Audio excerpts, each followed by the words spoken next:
یہ چائے کے مگ شاید 25-30 سال پرانے ہیں۔ میرے بابا کوئٹہ سے لائے تھے۔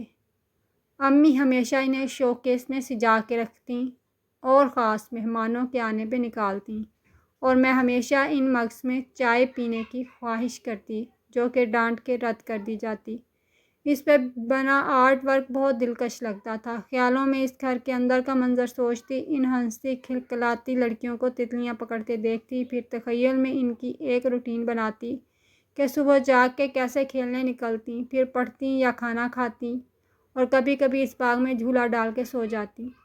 پھر جب میں یونیورسٹی گئی اور ہاسٹل سے گھر آتی تو اس مگ میں چائے پیتی۔ تب امی منع نہیں کرتی تھیں کیونکہ کافی دن بعد آنا ہوتا تھا۔ وہ خوش ہوتیں دیکھ کر۔ ایک بار جب گھر آئی تو پتہ چلا امی نے وہ مگ اٹھا کے صندوق میں رکھ دیے کہ اتنے پسند ہیں تو اگلے گھر لے جانا۔